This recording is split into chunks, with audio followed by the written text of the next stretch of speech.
Hey everybody, just a quick note from your old friend Joey up top. This is what my voice sounds like, so I didn't actually do the podcast. Avo did it with Cap this week, so thanks Avo. But you are going to listen to Austin immediately slander me about cheating in DOTA, and by the way, I'm pretty sure that nothing... Avo, thank you for coming in since Joey, who says he's sick, I'm fairly certain he's just trying to get out of being mercilessly mocked for his take that he doesn't think there's a whole lot of cheating going on in Dota. Because we had that conversation probably about 6 months ago. And, well, we'll talk about that bit later on in the podcast. But either way, Joey wasn't walking away from it clean. So what do you want to talk about first? You want to talk about the happy stuff or the sad stuff first? Let's go happy. Let's reel in the viewers with what they like. All right. Happy stuff. The Berlin Major is happening. And we have our teams for it. Avo, you and I covered Southeast Asia, so I guess we could start there. We had the C teams come through. We got Talent, Execration, SMG. Feels pretty good. I was a little sad Army Geniuses didn't make it from Div 2 all the way to the Major. That would have been kind of a cool story. But what are your general thoughts? How do you think C's going to do in Berlin? Feels better than last major for sure. I feel like Geek Slate, I'm very sorry, but their own idea of what their strength was during the major was a little bit inflated when I talked to them. I was very surprised during the interviews.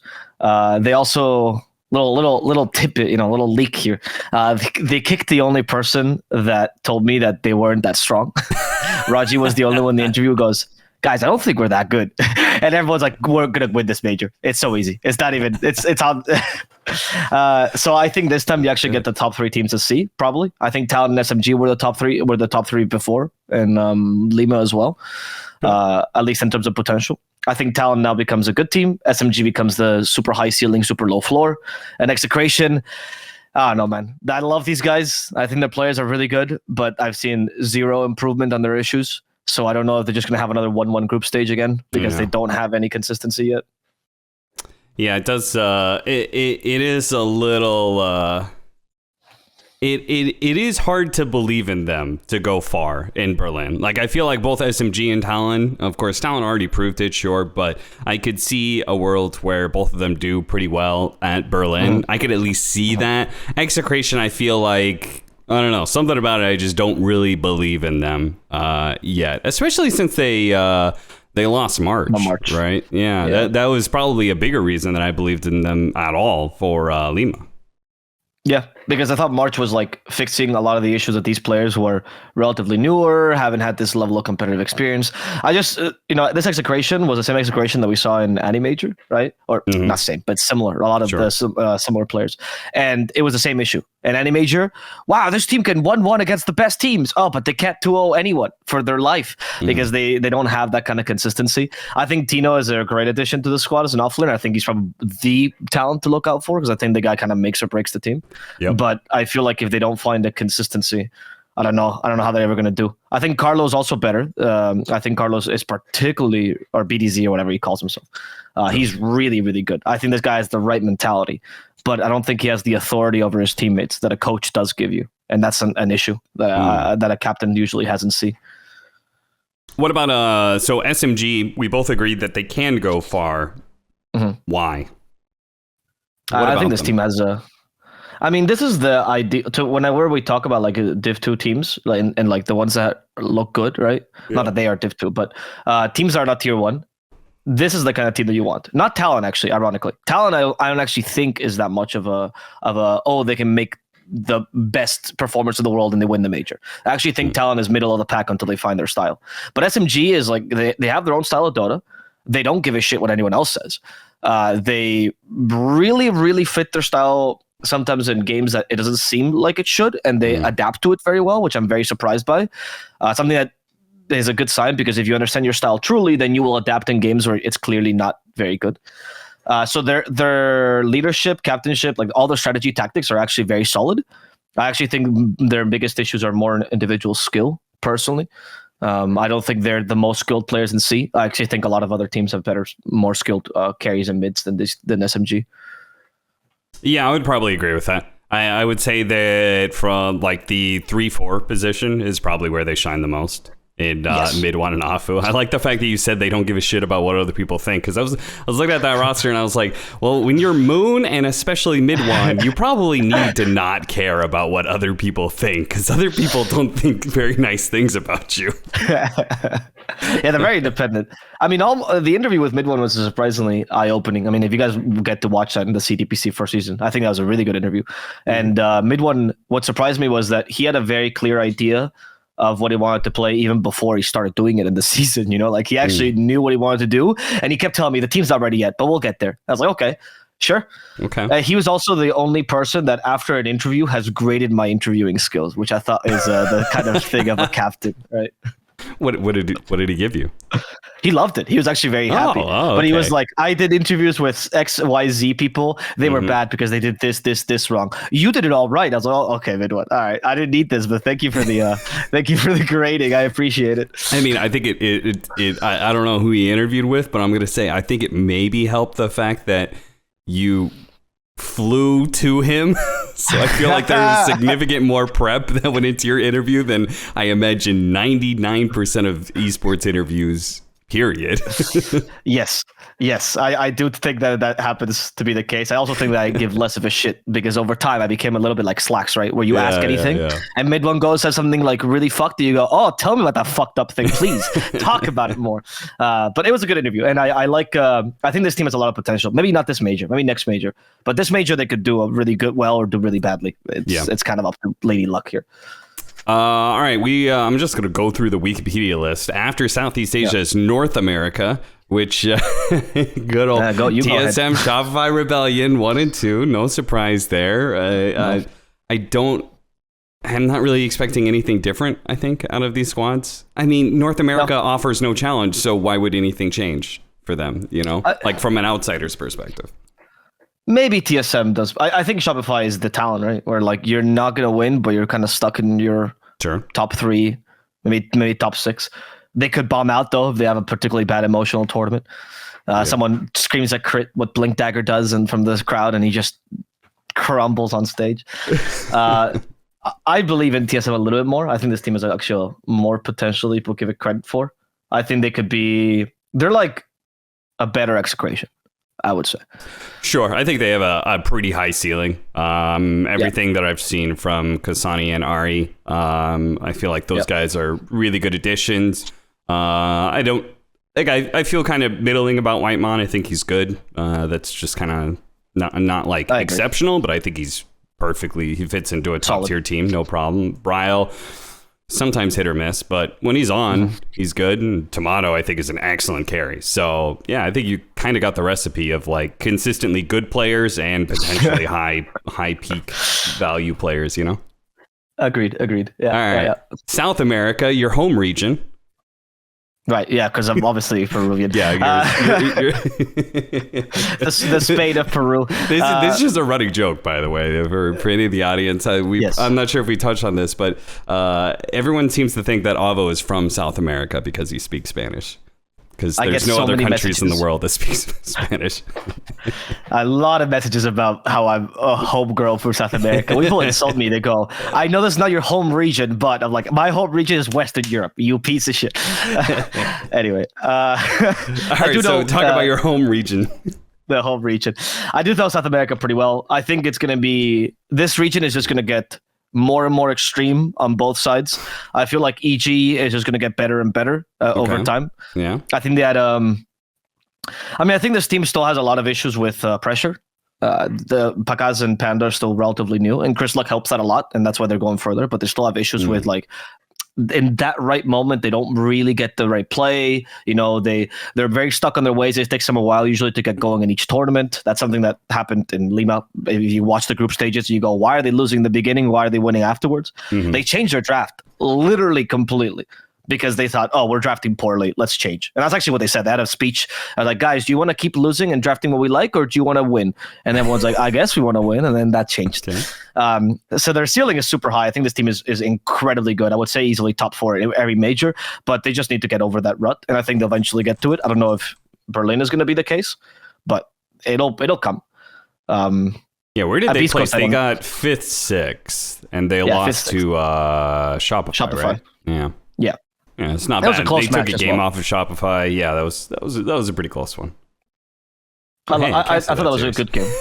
Yeah, you did. I was wondering. Do you remember the games that you cast easily? I don't. I really The good don't. ones. Okay. Yeah. Well, I mean, I remember sure, the games you cast. Yeah, of course, because there was a good caster involved. He flows so nicely with Avery. All right, next up, Western Europe. Actually, no, fuck Western Europe. We're gonna talk about Western Europe last. Let's talk about China and then go west from there. China, which Finally, real China, dude. real China. No. I mean, these are the actual good teams, right? These are the actual good teams, not the. No offense to eHome and to. I even forgot their name. Dawn Knights. Gaming. Knights. That's what it was. Yes, there Dawn you Gaming go. was the other team. Not that time of the day. It's. I mean, I feel like they weren't the two teams to be the best in China. Maybe you could have argued that Knights was fourth, maybe or whatever. But I think Extreme, LGD, and Aster are by far the three best teams in China. No questions asked. Yeah. I was surprised by Aster bombing out as much as they did, or also LGD as well, but they were playing with a stand-in, I guess. So hard to judge what was going on there. I actually have really, really high expectations of Extreme. On paper, this team should be so good. I don't know why they haven't. Yeah, I mean, they did like the Taka, DY, JT, Paparazzi, Ghost. Like, there are no slouches on that team. There's nobody on that team that I'm just like, oh, you're like, without knowing anything about team chemistry, like, oh, maybe I'd replace that person with somebody else. Like, every single one of those names, I'd be like, yeah, keep them all. Keep them all. Like, all of these guys have had very high performances at some point in time, except for, like, maybe Ghost. I don't know what Ghost's best performance on LAN has been. Yeah, I'm not, because I'm thinking of his RNG year, and there wasn't like a big one on LAN. Yeah, RNG, he got 5th, 6th at Riyadh Masters. So Ghost maybe still hasn't proven himself on LAN. Everybody else on that team has, though, certainly.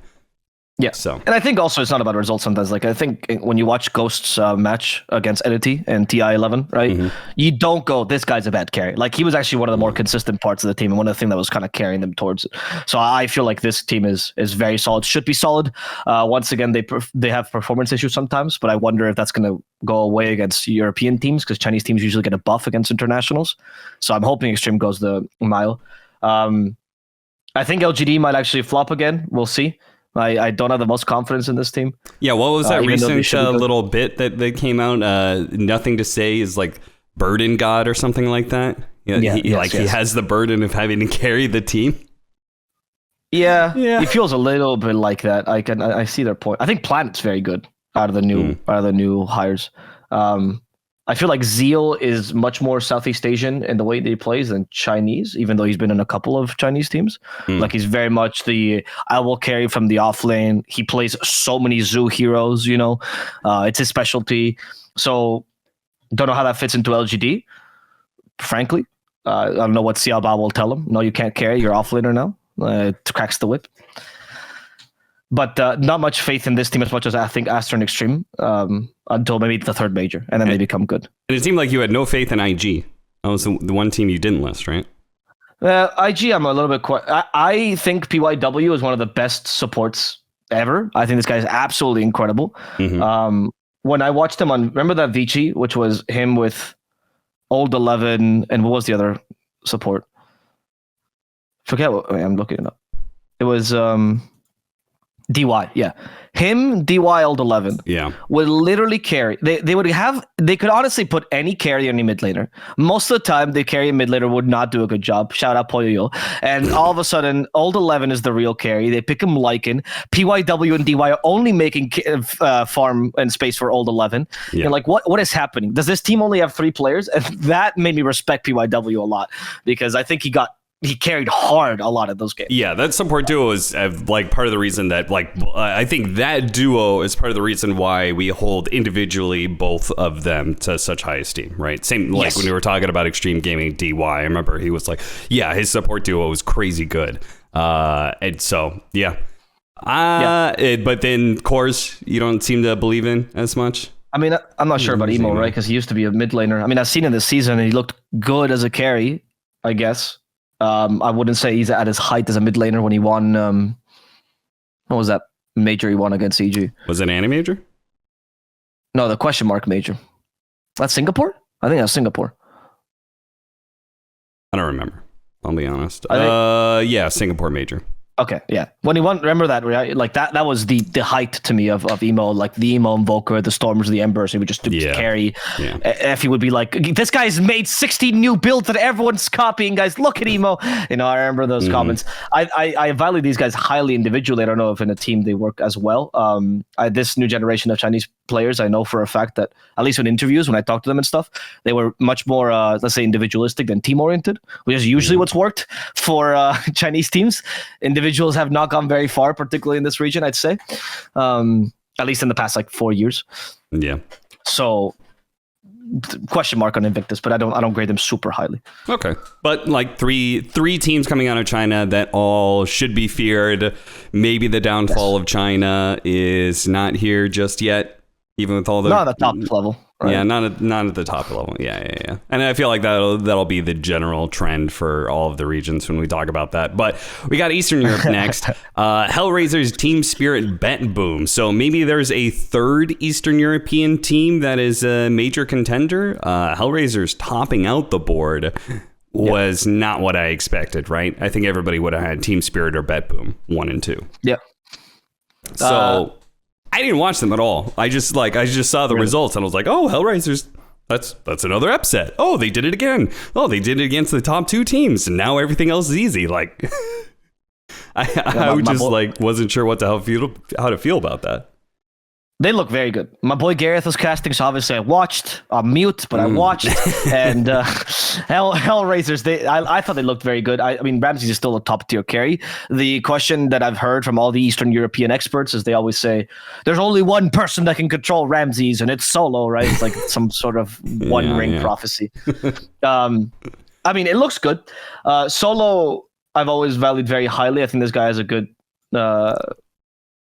eye for talent in general. Weren't you casting his Div 1 to Div 2 to out of the DPC entirely run? You casted that. I made my favorite piece of content I've ever made in my life, where I pretended I was a foreign correspondent in a riot where people were chanting Solo's name. Okay. And they were all angry because he kept fucking losing. And so there was just a bunch of people. We got images of an actual riot. And we put me in front of it with a green screen, and I recorded like a cacophony of voices all chanting Solo, Solo, Solo. And it was my favorite piece of content ever done. I can't believe ESL let us do that. It was so wild. Wait, so what was the rest of the premise? Like, did you interview somebody or what? Well, the whole theme was like we were a news station, right? So then Richie was like the anchor, and he would go, we have foreign correspondent Davo here in the middle of a riot, and I stand like, things are crazy, Richie, people are throwing shit on the floor. It was actually a hooligan riot, football riot from the UK. That was where I got the images. Okay. So you know how extreme those get. Yeah, and I like those people deserve to be made fun of. Yeah. I wouldn't say I was making fun of them. I was using them for a symbolic bit about Solo's demise. I think the guy's very good. I think his attitude's very good. I value most teams that he's on. He just needs better talent than what he's got. I think Yotaka, which used to be the press kid, for those of you who don't know, is probably the best mid laner to come out of EU in the past like a year. You know, out of the new ones. I think the guy is super talented. So, I think they'll do well. I was watching some high level pubs and I saw some random like rank 40 guy. I don't know who he is, but his name is Blessed Kid. Yes, there's a lot of these ones. I thought that was a good take on that. I don't aggressive know. Child, Blessed Kid, the epileptic kid, depressed kid. There's a lot of these guys. There are. I don't know their 3 or 4 position at all. Miero, I only know him from. Ironically, I actually casted him many, many years ago in Cascade, which is this like tier 3, tier 4 team. They're playing in the Eeples Global Leagues. And he was the replacement, if I recall correctly, for Claps, because Claps also was on that team at one point. And he was okay. He honestly just standard Eastern European offlaner, can play Timbersaw, Tidehunter, Centaur. Like that's what I thought of him. Didn't really stand out to me. I was right. Timbersaw's one of his big heroes. Mars, I guess. Yeah, I forgot Mars. And then Antares. Looks like he played for Team Empire before in 2022. I don't think Team Empire has been a good team since 2021, 2020. Yeah. So even further. All right, so somebody who got a chance and is doing some good work with it. I mean, honestly, my favorite thing about this upcoming ESL league is that I get to do international Dota, and so I won't have to like individually go back and look at regions. I won't have to like individually go back and like see like what are the like the top 3 team of Eastern Europe, like what are they doing? How good are they look? Like normally you have to do that before a major, right? Like so you have something to say about them. And I mean international Dota, now I don't have to really do that. Right? Why work? I mean, like everybody, they're all going to be clashing up against each other. Everyone is going to be watching that. So, you know, that's true. That is going to set the precedent for probably what we're going to see at Berlin. So, yeah. I mean, I like the storylines that come from regions. I would like if you watched the regions. But who am I to tell you this? Yeah, I'm sorry about that. Yeah. Look, speaking of the content creator who does interviews and creates content about the stories of the teams, wants people to go back and watch that stuff. What a surprise. Course. It's convenient for me. What can I say? Look, for Lima, I watched all of NA Division 1. And if I did that, I think every caster should at least watch Eastern Europe. Oh, why would you watch NA? Yeah, all exactly. of NA. Yeah. Because I had to make a storyline for TSM because it's like, is this just TSM and Shopify? No, surely there's something else. And then I watched every single nothing else. No, there's nothing else. That was like 10 hours of my time. It was so bad. We would be fixing things in production. I would have my computer on the side watching the games. You know what, though? Whenever we talk about these sort of things and like prep and feedback stuff, my favorite word to use about this is efficient. People like to say, "Oh, like you should go back and watch every game." Like, yeah, but that's not efficient. It's largely a waste of time. If you like, you know, if you want to actually know more about a team, like there's more efficient ways to do it. Watching all of NA is the biggest waste of time I've ever heard of in my life. I literally this is the first season of this year, right? All like supposedly fresh team. I gave a 1 through 8, and it was exactly that. Yes. Well, yeah, I'm sorry. And it never changes. You could guess the 1 through 8 almost exactly every single time, barring TSM and Shopify, which I just wanted to see if there was anything interesting to talk about anyone else, and clearly there wasn't, so I was wrong. There will never be anything. I did fast forward through a lot of it. Okay. There will only be something interesting when OG decides to move to NA. That'll be the only time something interesting will happen in that region. I don't think you should commend efficiency because what casters have decided that is efficiency, and this is a leak, but I don't care, is they will ask quote unquote experts from the region and they just give them a rundown. And every caster, I don't know who started this, but now I have like 6 or 7 of my C friends and they go, "Hey, caster Y asked me about a rundown. Should I give it to him?" I go, I guess. It's weird that it's the 8th caster that's asked you about this. But, you never had my name on that list, did you? No, it's true. You've never done it because I know you've never done any prep. So okay, that's a fucking lie. I'll link you my fucking 15-page document for TI11 that I've added notes to since then. You know, the only reason I have a problem with this is that I covered C, and you're an asshole, and you did really good content piece for C, which would have been useful if I wasn't covering C. You know, like that would have been good stuff to be, you know, but instead I'm C, so I already, you know, like was there to watch it. So, you know, it would have been very efficient for me to covering something else. I'm an asshole because I made the content. Yeah. Well. Okay. All right. Yeah. Or because you're in C. Okay. All right. Western Europe. We got OG Gaming Gladiators, Tundra, Team Liquid. Team Liquid get first again. OG squeak by at the last fucking second. Right before midnight, they managed to go from potentially out of upper division to into the major, which I think is a pretty bonkers story.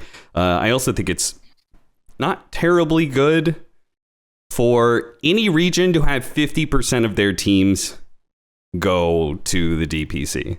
And, you know, this is just a whole nother discussion about Western Europe and how many slots they have and stuff like that. But I think when you have 50% of your teams, it's always going to be bad, one way or the other. It either means there's too many teams going, or there are more teams from that region that probably should go. And in this case, with us, Western Europe, obviously, it's the latter.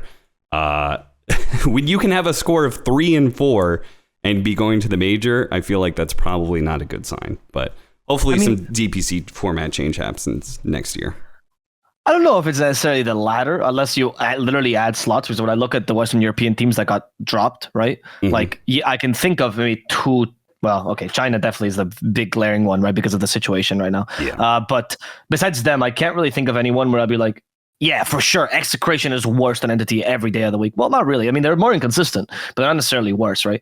So my take on this is expand the slots. Just make a major as like 24 slots, you know?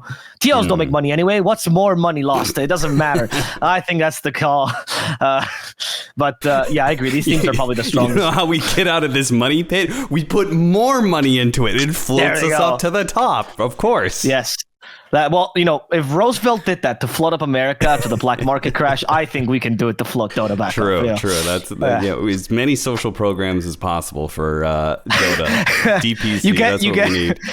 The teams that lose the group stages have to build the stage during the playoffs.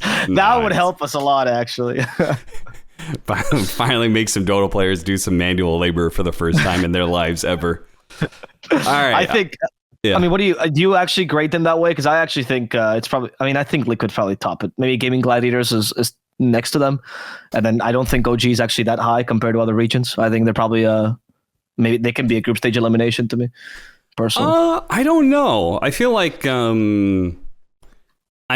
this kind of last second push can get you momentum moving forward. I mean, in general, they just kind of clutch something out, right? By being able to 2-0 Entity and then go on to 2-1 Udu Thunders in like a crazy 60-minute game 3. What a wild... They have that clutch factor, right? And clutch factor, I think, is super important. It's talked about more in other esports. I feel like we don't talk about it as much in Dota, but I do think it's really important for LAN environments. And OG, that core has done it before. They've had good performances on LAN. So I would say I think OG is. I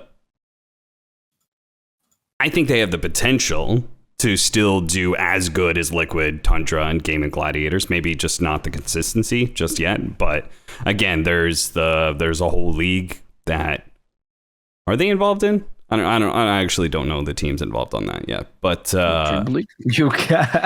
Oh, the prep work is tomorrow. Yeah. You know, who needs to do prep? They are involved. Except for on the flight. They're not. Oh, they are involved. Yeah. Okay, so they're gonna have tons of practice. So yeah. In fact, all 4 of those teams are going to have tons of practice. Yeah, but Identity's not going to Berlin. Right, because they suck, right? They have to prove it now. Garbage. Anyway, so all 4 of those teams are all going to be good. Is there a major team that is not going? The Chinese teams, right? We got LGD and Aster, but IG and Extreme will not go. Bet Boom. Oh, man, that really sucks for... I mean, I think it likely sucks for them. I think more official matches is always better.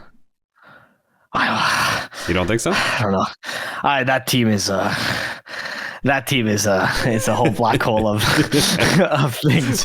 If I could, we are so lucky we didn't release the interviews they did to me and then Lima. They're lucky they lost the group stage. You want to give any tidbits for that or no? I mean, any tidbits was we were going to make him the heel because there was nothing else we could do with him. Not editing around. We just decided, this interview is going to make them the heel automatically. That team has, I think people say a lot of egos. It more seems like they don't care because they're above it, which is a little bit concerning for a team because you're never above it. The reality in Dota is there's nobody that's that good that you actually are the best for a whole year, you know, and nobody comes close. Like even Secret and Virtus.pro, probably, which are the 2 top teams that come to mind in that sense, that were above everyone else, still worked hard during that period of time. Yeah. Well, some of it. The fact that Bet Boom think they're already in that position when they haven't even made it to a playoff yet. Well, let's put it this way. More officials won't hurt, I think, most teams. And I think more teams that'll speed run their disband is what I'm telling you. Oh, okay. All right. So I think if this team wants to stay together, they even go to the major, they disband. Yes, that could happen. With this team, I honestly think that could happen. All right. Looking at this team list is kind of interesting now. Entity and Nouns are the only teams who are not going to the major. Everyone else is major bound teams, and the only teams that are going to the major that are not on there are BetBoom, Extreme, IG. Is there anybody else? That's it. Right? Oh, That's what? No, the other SMG. Oh, yeah, the other Southeast Asian team. Yeah, you're right, SMG. Yes. So those teams, that's going to kind of suck. I mean, it'll suck more for the Chinese and C teams. Yeah. Because they just won't be able to, like, BetBoom will at least be in Europe and they'll have all these scrim partners available, right? Like, I bet BetBoom will have their entire pool available, right? Because they won't be playing official matches and people will want to be able to play against them because, the other guys, we're going to play against them next week or something like that. So BetBoom will probably have their pick of the litter of who they get to scrim. But those Chinese teams and C teams are maybe going to be a step behind. I think SMG, if they have the money for it, they probably will pay to boot camp in Europe. Visas are not particularly difficult because that team is largely Malaysian, and Malaysians don't have that much difficulty getting into Europe. Okay. The other one is Singaporean, right? Paul's from Singaporean, so I don't think that's a big a deal either. Yeah, true. If they were Filipino, that'd be a different story. I think they might take advantage of that and boot camp in Europe, honestly, judging by their mentality. I think the Chinese teams will struggle a little bit more because it's much more restricted for them. So I think those are the teams that will suffer the most, particularly Extreme. Western Europe Grand Finals again? Repeat? What do you put the odds on that? For this major or for Dream League? For Berlin. For Berlin... solid, I mean, like 60-70% chances. Yeah, I feel like the chances do go down though with this league happening, right? Because I think it gives everybody else a chance to like see what Western Europe's doing and judge whether it's actually good or not, right? That's another thing. Like, you don't necessarily know if your region is doing the right thing. Chances are probably high that Western Europe's doing the right thing, but it's possible that it's not. But either way, I think that the other regions are just going to get more chance to even the playing ground. So it's probably less likely. Like, I feel like Lima was pretty high, right? Lima, I would have put like 80% Western Europe Grand Finals. But yeah, I would say like somewhere around 50-60%. It's kind of how I feel. I'm just thinking, like, I'm looking at these teams and I go, all four of these teams, the Western European, maybe OG a little bit less, but all four could make it grand finals. I would not be surprised. Yeah. And then for other regions, maybe one, at most two, like that's as far as they get, right? Yeah. SA1, NA1, SCA1, China 2, maybe? No, 1. Honestly, only Astra I would believe in making it to the grand finals. And Eastern Europe, maybe Hellraisers. I don't know. I want to see them in Dream League, but Team Spirit would be the only one I would put there, right? So if you look by that logic, Western Europe definitely has the most chances. They definitely look the most stacked region, and I think it's almost, I would say, 90% chances at least one of the teams is Western European. Yes, I would be very surprised if there wasn't one Western European. I mean, I would be happy if that was not the case, just because I think it would shake things up a little bit and make things a lot more interesting to watch. But yeah, I don't agree. 90%. You don't agree? Because someone made a post the other day, which I agree with, which was saying that, I mean, okay, that person's understanding of Europe was very wrong, but they said that Western Europe... They came to the right point the wrong way. Is that what you're saying? Yes. Okay. Like, they kept saying that a lot of people in Western European region aren't Western European. Of course, they suppose that Northern Europeans aren't Western Europeans, and that's not really true. When you look at Western Europe, Eastern Europe, the divide tends to be like Northern and Southern Europe are united in that sense, right? Otherwise, you'd go North-South. And how you know about this is who makes fun of who, right? North makes fun of South, West makes fun of EU or East, right? That's how it works. It's the European way. It's about who you're racist towards. That's how you determine to what part you belong to. And I would say that there's more Western Europeans they assume, but there's a lot of people from like Middle East, North America that are coming in here. Tons of people that come from countries that wouldn't be traditionally considered Western Europe or straight up Eastern European countries, like most of OG, honestly. Sure. The Greeks, I don't know where you would put them. They are culturally more Western European, but geographically they're Eastern European, which is what these regions seem to be based off of. So this region is more international than it is than any other one else, right? I wouldn't say C has as many imports or anyone else. So I just think we have to kind of maybe understand that. And maybe if this major has 2 Western European teams, we get that understanding that Western Europe is just the region, right? And you just start dividing it into more or something like that. And encouraging other regions. Because I can't think of any other region that's close to as competitive as Western Europe. Like even close to. C and Eastern Europe would be like contenders for maybe, but still not there. Sure. Wait, you're talking about like quality? Like you have potential, depth of like the depth of the region? Or, yes, like you have two players that I can imagine being in a top tier team if they got the right people around them, right? Sure. Yeah. I think, honestly, I really think that the Western Europe as a server being just the meeting ground for everybody, I think is hugely impactful for Western Europe esports in general, right? Because like everybody in Eastern Europe plays on Western Europe because you all want to play on the same server. And then you've got NA who are trying to abandon US East as quickly as possible and are trying to figure out whether or not they're okay with paying with 100 plus ping or something like that. All the East Coast NA people are definitely playing on Western Europe. You've got the Brazilians now have a way to be able to play on Western Europe. You've got they all do. You got the like all of the Middle East. You've got as far as like Mongolia. I remember when what's his name Narman was playing on Western Europe and like 200 ping and stuff like that. So like Western Europe as a server, I think as a pub server, I think that really levels up the game for the esport region. Winter Bears was from Iran. Where in Western Europe is Iran? That team didn't even have a Western European player. I don't know. MENA should maybe get its own server. I wouldn't mind that, right? I think that division could actually help. I think MENA is a really, really upcoming region. But regardless, I don't understand why Western Europe is still called this. I think it's a very broad term, right?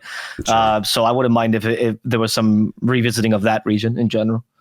All right, we did a long talk about Berlin, but we got to talk about the next hot topic real quickly. We're just going to talk about the cheating, and I think that's going to be it, Avo. Okay. I think it's probably gone about as long as we need to. Cheating. There's a lot of it, Avo. There's a fucking boatload of it, apparently. So just real quickly, if you guys haven't seen the post on Reddit or anywhere else, there was a video made by a I'm not sure if he's Russian or we'll just say Eastern European in general, but it was translated from Russian anyway, and it's a video about just going into all of the 322 that is going on. It was some investigative reporting. This guy said that he had an agent that basically went undercover, went through into this Discord server called was it the Red Room or something like that? Anyway, the Red Book, that's what it was, and went through and basically came out with a list of teams that these guys were betting on, some of which are very likely to be doing some 322,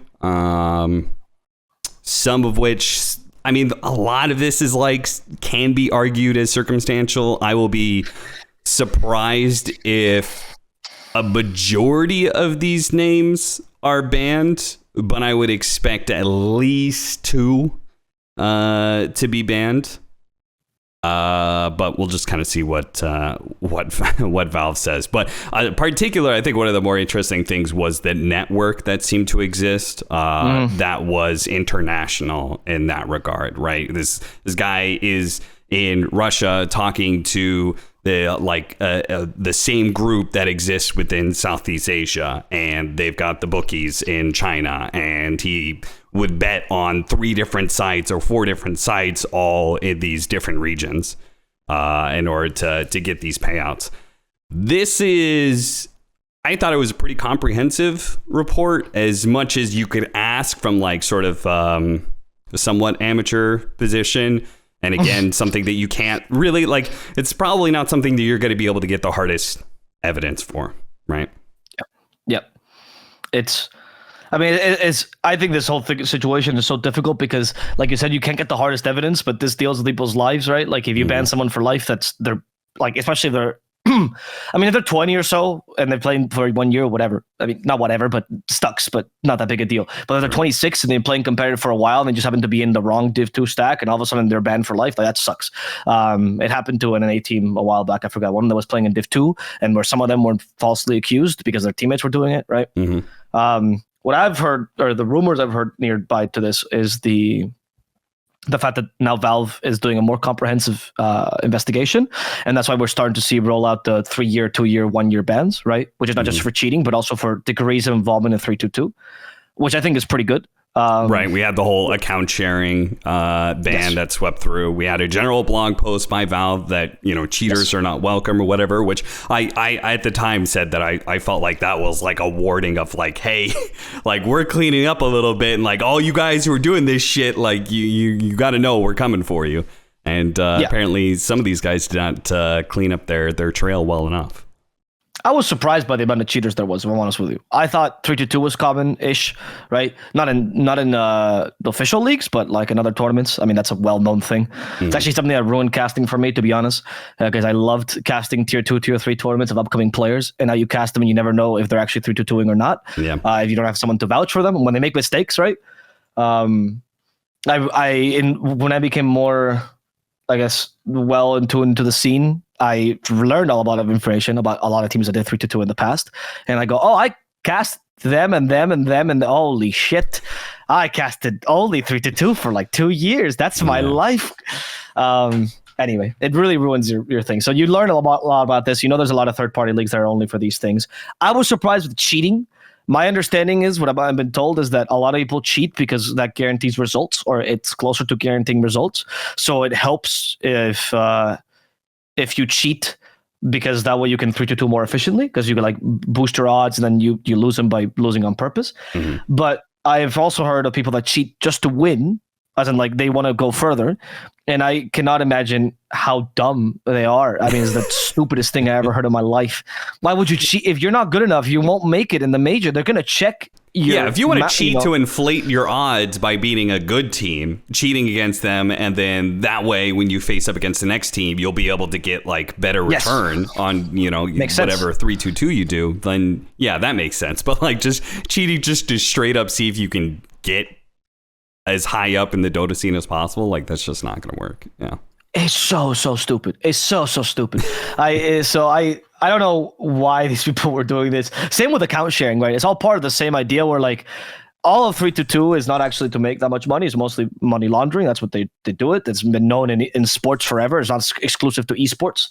If you guys ever watch football in Division 2 or Division 3 in certain countries, that's literally the whole league is just money laundering. And it's very common. But to do this to gain any sort of win in the Dota scene is the dumbest thing in the world, and I hope these people get banned forever. I actually don't think they should be given a 1 or 2 years. I think they're way too dumb. I don't think I don't think it's convenient to have them in the scene. Lifetime ban the stupid ones. Yes. Because the thing about it is, if someone is evil, right, but smart, people aren't just evil, right? I mean, there's some people are just sadistic and psychopathic, and that's a rarity. But there's a majority of people are just incredibly self-centered, and they lack empathy, right? That's the issue. So when they're evil, but they're intelligent, you kind of know where they're going to be evil because it benefits them. But when they're stupid and they're evil, holy shit, they can shoot in any direction. You're saying it's pure chaotic energy at that point in time? It's pure chaotic energy. You don't know what they're going to do, right? Okay, my argument would be the opposite here, which is the stupid ones will out themselves. The smarter ones will just get smarter about it and less likely to be caught. So if you're going to make that's a good argument. That's a good argument, that line somewhere, Oppo, I would be on the other side of banning the smart ones. Also because they should probably know better. But, that's another topic. But I'm looking at this Neon League. I can't trust smart people as a result of this, right? Because if anyone is smart enough, they could easily fool me, and therefore I will never be able to tell if they're evil or not, because maybe they're already in that part of the process, which leads me to believe I can no longer trust anything you've ever said to me, because you've been in the scene for way too long. That's my understanding. True. Yeah. And I think Reddit should know this as well. They shouldn't trust you. I also think it's harder to be deceptive and smart at the same time, I guess. Like if you're like when you're talking about something that takes like a fair amount of knowledge or something like that, I feel like most of your brain is working on that rather than trying to be deceptive. Isn't it that thing where it's like people who, when you're lying about something, you have a harder time recalling details about it? Yes. I right? agree, but I think that's because we're both dumb. And if we were really smart, we wouldn't have this like problem. the genius level, the smart. Yeah. Yes. Sure. Yeah, exactly. Yeah. Yeah. But So now I trust you again. That is a good let's statement. be honest. Good job. Neither one of us is going to be taking down Lex Luthor. All right, Avo. We're side characters. We're not the protagonists. You know. That's true. You cast the protagonist though, so that's pretty solid. True. I think you made it pretty. I'm fun. a nice narrator. I've accepted my lot in life. You're the announcer in manga, which to me is always my favorite character. The one that goes, "Oh no, they activated this spell," and everyone's like, "Ah, right, now I understand what's going on in this weird battle." So you've been very valuable. Anyway, sorry, I got sidetracked. Back to this whole cheating scandal thing. I'm looking at this Neon League right now, which is apparently an entire tournament made entirely for match fixing. At least according to, and there's some names on there that I pretty much know none of these people, except for the ones that got disqualified that never went in. Say that again. Isn't this made by the Neon Esports people though? It's a Western European tournament, so I doubt it. Isn't Neon Southeast Asia? Oh no, you're right. No, you're right. Yeah, so I think it just happens. Neon Org team. I recognize one of the Team Sexy guys, Nefrit. I remember casting him a number of times. Other than that, a lot of these guys, I have Velhor. I remember him. I don't remember how to say his name, but I remember him. Yeah. But most of these guys I don't recognize at all. There's a prize pool, $5,000 for first place. Even 5th through 6th gets $500. So they gave money to everybody, which I guess when you're creating a tournament for entire match fixing purposes, nobody really cares about the prize pool, I would guess. Right. Yeah, it does seem. I mean, all right, but Ivy was DQ'd because they didn't accept. Hydra didn't accept, which is a good sign. V Gaming has the completely wrong roster from last time they played, so that's not a good sign. I mean, I know Seven Jesu as well. He had just have a different name, but I forget. Yeah, this is a little bit sus. I will agree with this. Yeah. So apparently this entire tournament made for, which I honestly was not that surprised because I think there was a lot of Div 2, like tier 2, tier 3, like let's say DPC and like all official Valve stuff is like tier 1. Let's say tier 2 is like anything that is like online but has some like tier 1 teams, an occasional tier 1 team or tier 2 team in there. So there's a ton of like tier 3, tier 4 tournaments out there that like, are made for, just, like there's $1,000 prize pool or something like that. And I'm not surprised that there is an entire world that exists. I do know, I think I was reading one of the casters' responses, one of the Russian casters' responses, or possibly Ukrainian. I actually don't know which one he is. But one of the responses was that they said that, like, yeah, like, I think a lot of this goes on, not super surprising whatsoever for, like, the basically tier 3, tier 4, whatever scene. But don't really think it happens in tier 1 Dota. And I think it was, I think they said it was something like a clickbait or something like that to imply that it happens in tier 1 Dota. Just because a team is in Div 1 doesn't mean they're tier 1, which I am inclined to agree with, right? Like Thuth in NA. They were going to be dead last. They were sus from the get-go. Random Russian team buys a North American spot. They've got piece of shit napkin on there. Like, come on. Like, like there were red flags. So many red flags in that entire thing. I thought it was part of the CCP or something. Like, it was just red flags all the way down when I was looking at that roster. So I'm not terribly surprised that this squad was match fixing. Yeah, I actually agree with you. I don't think that there's any, like, there are some people in, I guess you say Div 1, which is like maybe tier 1.5 to tier 2 and the worst teams in Div 1, where you could argue that these people, like, they're sus. Like, it's so easy to suss them out because everyone else is clean, right? But I do think the bigger issue where this happens, and I think where Valve is actually trying to fix, is that this has made a lot of the tier 3, tier 4 tournaments unsafe, right? Yeah, I mean, in South America it happens a lot, right? The 3-2. I mean, there was a scandal, right? That you asked me to mention. Yeah. There was this whole ring apparently, which is basically just like what is coming out here in Eastern Europe, and just like what was described for Southeast Asia and China. Yes, South America has its own ring. I think partially they were saved because not many people there speak English, so it was very hard to actually get to the players themselves. It was similar with China, right? Where, like, I know a lot of these rings start in China, they move to C as opposed to the opposite way around, because the language barrier, right? And South America has their own ring. I've heard about this for a long time. I don't know who's involved because every time someone goes, "Oh, Avo, I heard," nope. Please keep me out of it. Yeah, the email. Here's the Valve email. Leave me alone, right? It's very dangerous to Castro. You don't want to know these things. So I just pretend like I don't hear it. But you really are the jester. You're the you want as little information as possible. You want an empty head. Yes, entirely. I mean, I'm like Jake is from As You Like It, right? I actually know that I tell the truth, but not because I have any sort of privileged information. I just my own truth, right? Okay. The reason why Valve doesn't just go, "Oh, this player was found in match fixing," when you give them one tidbit of information, is that their real goal, by my understanding, and I think this is actually one of the best things they do, is they want to pull the rug on the whole thing. Yeah. They don't want to ban a single player. They want to make sure the people who are contacting them don't have that option anymore by banning a lot of the people that are more involved in the network. Pull it out by the roots, sort of thing, right? Yes. And usually I think that's why they're trying to implement this 2-3 year ban, because there's some people I imagine that would be in this like position of like halfway where they've been involved in teams. You don't have hard proof. They're clearly not someone that's coercing others into doing it. You ban them because that's the right thing to do, but you don't ban them forever because you're not really sure how involved they are, right? Yeah. And there has been rumors of SA getting a lot of people there. There's been rumors, it says 15 players, what they said, of Div 2 will get banned for this. I haven't heard who it is. In the video, they reveal some names, but it's a little bit... The sources is King Deca and the Skeres are known for being just a group of people who fuck around. Yeah, the Skeres, isn't that I'm in that Discord. Isn't that the South American in-house league? Yes, that used to be, but then they became a group of 8 people who they talk shit over Dota 2. Right? Okay. And I don't mean talk shit about each other. They just chat shit, quite literally. They talk bullshit.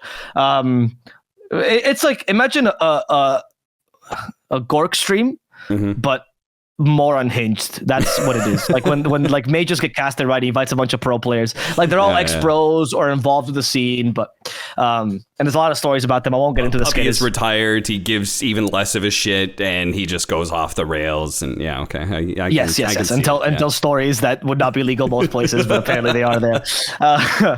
But most of them are just fun and jokes. That's why I never take what they say seriously, because they usually just throw rumors without much care, right? About this. And it usually fuck people by accident. Most of the time, they're not really meaning to do ill will. They just don't know better. Sure. And that's why I don't know if it's actually 15 players, but I do know that this investigation usually takes a really, really long time because you want to make sure who is involved and who is not. And I think in SA, probably a couple of people will fall. A couple of key opinion leaders. The concern I have is also that most of the time when I hear these things, they're not players, right? The people that are actually involved are more on other sides of the esports scene, or not even involved at all, right? Yeah. And that's when it gets concerning, because how do you get to those people, right? Yeah, that's always the question, right? There are these shadowy figures that are, like they're arranging all of this stuff, and they're operating in a space that you really can't get to them. I think it's just like what you as Valve. What do you possibly? You can't play Dota. Like these guys don't give a shit. They're just there to make money. Exactly. Yeah. So. Yeah. The other thing I wanted to say on this topic that I think is important to know is that a lot of people usually they blame betting and betting website sponsorships and stuff like that. And I will say that at least for the majority of the betting sponsors that actually sponsor tier 1 Dota or majors or whatever, there are degrees of legitimate, but they are legitimate for the most part, because otherwise you don't get a sponsor. Obviously, it's illegal, and you have to. It's a lot of laws about these things. These are more regulated than you guys think, and most of these guys don't want the 3-2 to happen. So I think there's been this weird association where like betting websites include into 3-2. It's kind of the opposite, because it's too like they want people to lose money. If people can make bets and they can win, they the don't bet want for people sure. to rig the system, right? They want the house to always win, sort of thing, right? Yes. Right. Also, in a situation where, for example, this happened before in sports, where let's say you have someone who's a shady figure and he's what's the word in English? Laundering money. He's laundering money for whatever org, right? And then the betting, they take a cut. That's part of their business, right? That cut gets taken away from them when it gets investigated. So it's a lose-lose situation in every sense of the word. They don't want to be involved in these things. So in Peru, for example, I know there's a massive investigation that's happening mainly from the betting companies that are trying to operate in Peru, trying to go, okay, we got to eliminate who are the teams. And they don't, like, if you ever see odds not being featured for a match, that's because there's something being investigated there, most likely, or they've forgotten. But most of the time it's because there's something being investigated, particularly for important matches, right? Not for tier 3 or tier 2 That would actually be a really interesting story. I wonder if there's anybody out there who is in that position where they work for, because in order to do that sort of thing, you do have to at least have some knowledge of the scene, right? Not just pure betting knowledge and pure like numbers knowledge, right? You need to actually have some knowledge of the scene. So there's got to be some people out there who like work for these betting sites to do some of these investigations that are, somewhat involved in Dota. That'd be very interesting to hear. Some of their story and what that whole process is like. Yeah. I had a situation where this happened in Lima, and I won't say out the person. There's one person who took me aside at one moment in a party, out of the many that happened in Lima because everyone was celebrating. There was actually a major there, and he just took me aside. I knew him for a long time. I know where he works, like his normal job, but apparently he's been working as a betting investigator for a while, and he hasn't told anyone. He's like literally like a double agent, and he goes, "Yeah, if you have any information about bad things happening, just approach me." It's like, okay, cool, nice. Anyway, I didn't hear any of this, so I'm gonna walk up. But those people do exist, and obviously you can't reveal them because not only in some cases obviously you lose the information, but you're kind of in danger. It's not a good position to be in. Being a whistleblower for these kind of organizations, I've been threatened in the past as a caster for doing these things, so I can't imagine someone who's actually trying to whistleblow and not just going, this is a weird match in the middle of a cast going, I don't think this is normal. Which is why I got threat from. All right, what do you think chances are Valve pulls the plug on Div 2 next year? Oof. I don't think I actually consider that. I think not very much. You don't think so? Because they already downgraded, which I think was the correct play, which was separating the Div 1 and Div 2, which gives more space for third parties. Like that was needed, but it did downgrade Div 2 in some ways, right? I do kind of wonder how much Valve thinks, like, how much is this really worth it? Because or at least you think that that the tier 1 scene, tier 2 scene, like those scenes are mostly clean. They're full of a lot of older Dota players. Like even if it's, younger guys, there are guys who like have been in esports for a long time, have pretty clean records outside of solo, but like there are a lot of guys, and they have the potential to make shit tons of money. So why would they jeopardize that? But the tier 3, tier 4 teams and players they just seems like filled with all this shit. And the Div 2 DPC is where, like they created a whole tournament, Neon League, right? Or whatever it's called. But Div 2, that's where a lot of this is also going on, right? So I do kind of wonder how much Valve is looking at it, just being like, how much is this fucking worth it? Especially if they're going to restructure around Western Europe. I almost wonder if they're going to. If I was Valve and I was just like, man, this Div 2 thing seems sussy as fuck, I would just up the cap on the teams in Div 1 by like 2, 4, depending on the region. And I would just cut out the rest. If I didn't want to handle this, if this was just too messy, right? Because Valve is a company that they have limited employees. Their employees' time is worth a shit ton of money.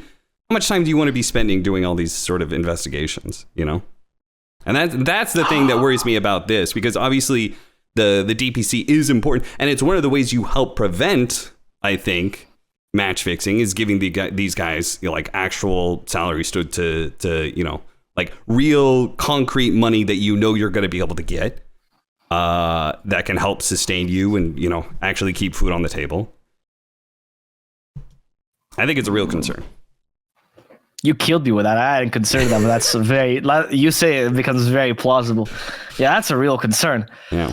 But I mean, on one hand, I think that Valve could do, if you follow this logic of not wanting to do the work, right, is you just put this on the TOs, right? And you just go and say, all right, it's your job from now. This is part of your work, right? But then I go and think, doesn't that make the DPC the most unappealing product ever? Yeah, now this becomes this DPC product, which is already not super great, depending on what region you were getting. Unless you're Western Europe, that's it. All of a sudden becomes even more of a liability. Yeah, that's pretty concerning. You throw some more money to actually, do that sort of thing. But also, if I'm Valve, no offense to the tournament organizer in this chat, but like, how much do I trust the tournament organizers to do a good job, right? Some are going to do a good job. Some are going to do a shit job, right? Especially if you're trying to give like new tournament organizers an opportunity. You know, let's say like Blast, right? Blast doesn't do Dota anymore. They come over to Dota. I think they're a good organization. They have so much money. I think they would do a good job. But it's like but think of an org like that. All right, let's give them an opportunity. You know, have them do a DPC region. Well, then you trust their production work. How much do you trust their? This is more than just regular adminning, right? Yep. And Valve likes to, I think, have the final say on things, right? So like, yes, because they don't want people to mess up and to reflect on them, right? So that's still, no matter what, it's still time that you have to, like, they do all the investigation. You give it to Valve, but Valve still has to, you know, spend time going through that and saying, no, we need more of this. We need more information here, you know. It is a bit of a concern. The question, though, is if it doesn't, like, I don't think you get rid of the problem at all, you know, like just by doing that. I wonder if they would see that angle of like, you still need to do the investigation to some degree, because the real problem, I think the real problem is you don't have a place for tier 2 to actually exist, whether Div 2 exists or not. Like if there's no third party tournaments or whatever, like you don't have a place for these players to get better. And eventually the tier 1 players will retire. They're not going to play for 80 years, right? Or eventually people will get tired of the same faces, right? And one thing that Div 2 did do that was pretty good is that they helped revitalize the system with a couple of new faces. Not too many, because obviously Dota is still very competitive, but enough, right? And if you lose that, and you also don't care about the match fixing, then how the fuck do you get new blood into the scene? Yeah. Like that's the concern. So hopefully that's an angle that gets seen. But it's like, we need to do something to make sure these people have that. Like maybe you change it and you don't lose Div 2, but you make a new structure in place, right? That maybe doesn't have, you hire Join Dota again. And you go, guys, we need another JDL. Or something along those lines. There you go, boy. Right, exactly. I mean, I guess the other back when people were betting hats instead of hard cash. Isn't one of the concerns as well that you have a lot of unregulated betting on this game? Like, would there not be a potential where you actually release a license where you have to actually have? I mean, other leagues have this. Football has this, right? You can't just. I can't just go and make a website and go and say, oh, who gives 5 for Real Madrid, 5 for Barca? Like, I can't do that. That's illegal, right? So Valve could do that. That would actually be a good option to take this. Ooh, I don't know. I don't know if Valve is going to complete that 180, right? I feel like they did a 90-degree turn of like, told teams, we don't want you guys to have betting sponsors. Please don't have those anymore. To, okay, PGL, you're allowed to have a betting sponsor for the TI group stage, right? I don't know if they're going to complete that 180 and say there is now an official, like, this is the company that Valve trusts sort of thing. You know, I don't know if they're going to complete that 180. All right. That also puts Valve's reputation on the line. Yes. I think there are very few things that Valve value higher than their reputation. You know, Jesus, there's no way. Okay, I think the only wins there's not many wins will disappear.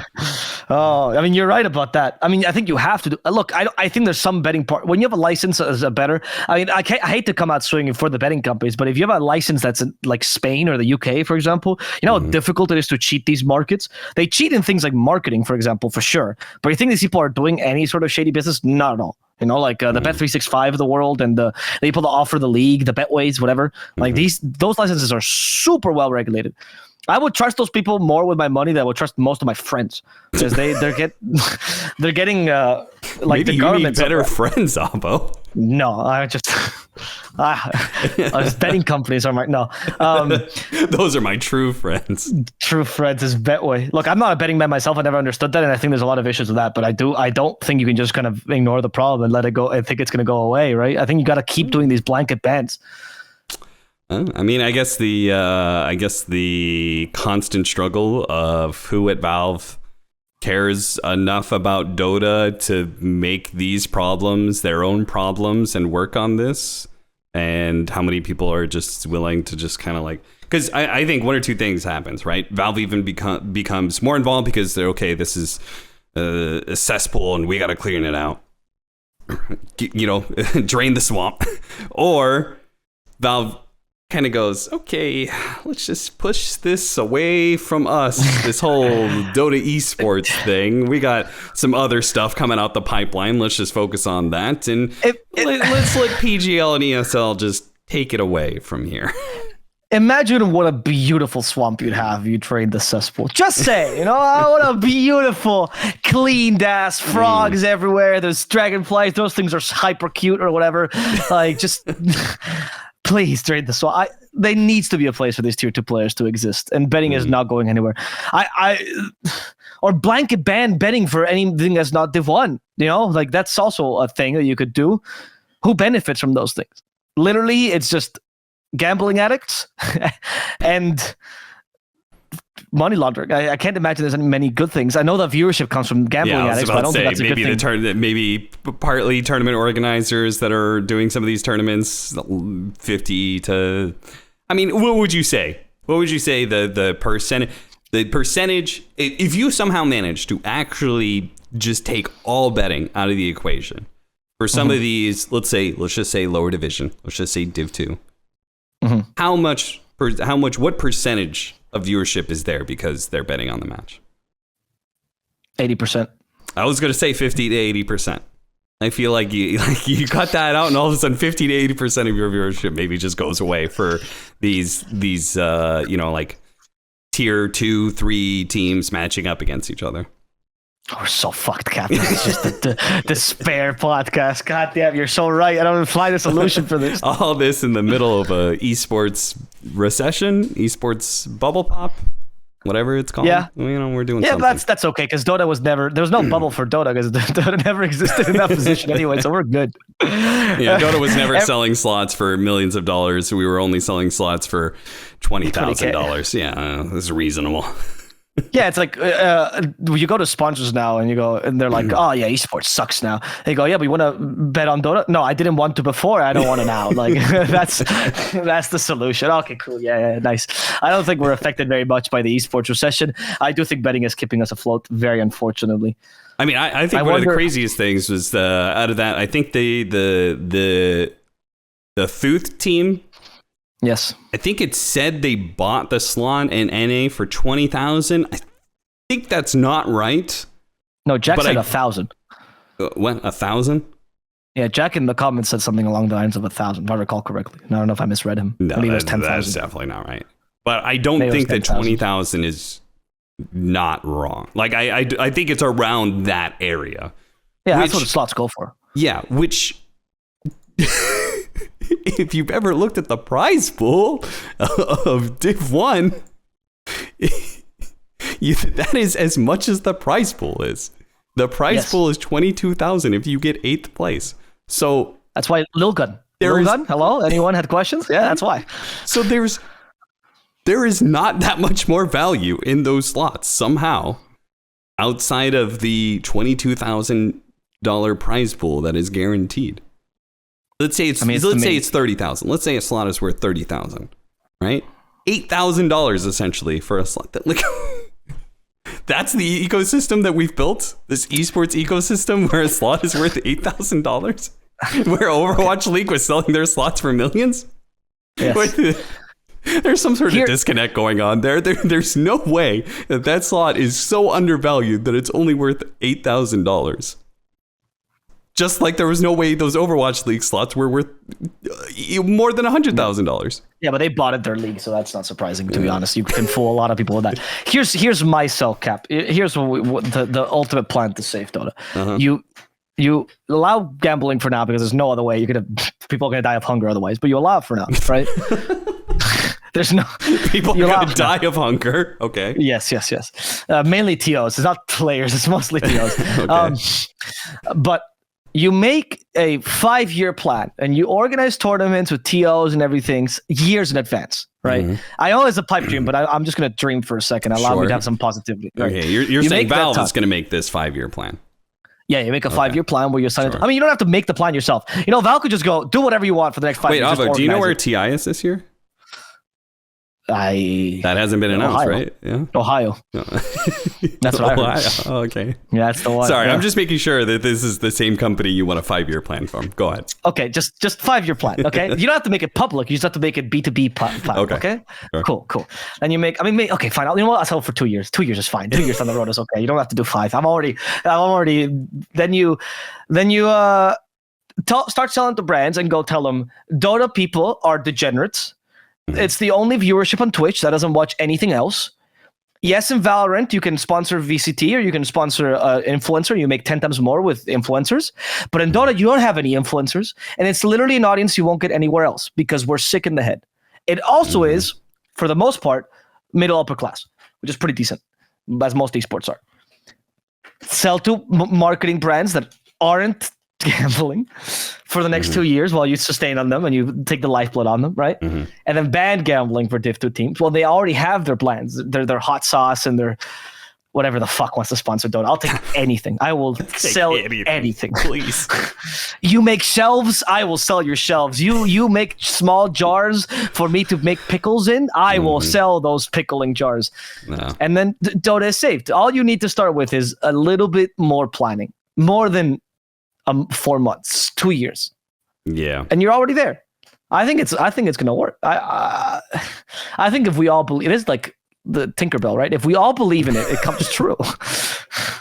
The power of our beliefs combined will create something beautiful. Yes.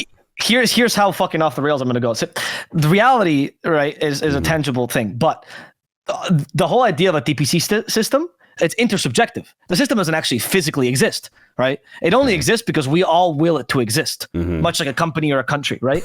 So if we all believe that a different system may exist, then by the intersubjective properties, as long as we're majority, we can will it into existence despite whoever says. And then we can save Dota by the sheer power of copium, which is what I'm kind of getting on. Yes, I definitely. I'm feeling the fumes of that copium coming through my headset right now. You gave me despair with this fucking conversation because just when you asked, he's like, "Hey, Alvo, here's a question. What if we despair for a solid 20 minutes?" And I need to. What do you think about the fact that we're all fucked? And the world is going to end in 20 years. What do you think about that, Alvo? That's fine. You got any solutions for me? You need to learn 10 jobs in a bunker with 8 people, and you're actually not that fucked. Okay. I am learning how to keep plants and animals. Okay. No, I'm building one, like Minecraft style. I'm just digging. I mean, a bunker is just digging hard enough, right? So that's hard enough. Yeah, you just dig far, and then it's a bunker by right? I mean, there's some structural integrity, but I'm not the one that's supposed to be that. Sure. What's the difference between that and a well? There's a lot of wells in Malaysia. You just gave me a really good idea. I don't need to dig anymore. And what's the difference between those two things and a grave? That I'm alive in the well because I have a system. You could be alive in the grave too. You're very despair. Your bunker might turn into a grave if you don't do any structural integrity. We are going to make a DPC league that's only for bunkers once the world goes to hell because we'll have our own internet systems. Right? I mean, that really is the solution. When we have the apocalypse and then we all go underground into bunkers and then we're back to land environments again. That's true. There we go. And the only thing you have to do is you make sure that the requirement for people surviving your bunker is play Dota. So you have to make the key opinion leaders of these bunkers to all be Dota fanatics. So you get a bunker, I get a bunker, Slacks get a bunker, right? Actually, Slacks should not get a bunker. I'm not going in the Dota bunker. Actually, no. I'm sorry, but I know what? Dota. I know Dota people. They are all worthless. They're not going to do anything good that is helpful to society at all. Well, there's no society, so there's nothing to help. You're fine. Okay, they're going to do nothing helpful for survival. Period. Yeah, but you don't get Dota people. You turn others into Dota people, or else they get a machete. That's the way. Yeah, but then they become lifeless human beings. They become husks, just like the zombie husks that are outside in the nuclear wasteland. They become their own husks inside of the bunker. You think Dota makes you a worse person? Yeah, absolutely. Real talk, I think Dota made me a much better person than I am today. And you must have been a really shitty person. When the bar is floored, I think Dota taught me so many great things. It can only go up. It can only go up. If you learned anything, it had to go up. Dota as a game is a game full of wholesomeness. You have to learn to work with people that think differently to you, right? Mm-hmm. You have to learn that despite there being an already established hierarchy, you work better by all of you doing your role and valuing each other equally. You have to communicate with people of different cultures. I literally cannot see how you would come out badly. None of that Dota. happens in these pubs, Avo. None of that. No, but that's the goal. In fact, the only bit that goal is achieved in pubs is that last part. Is that people do learn to communicate with each other.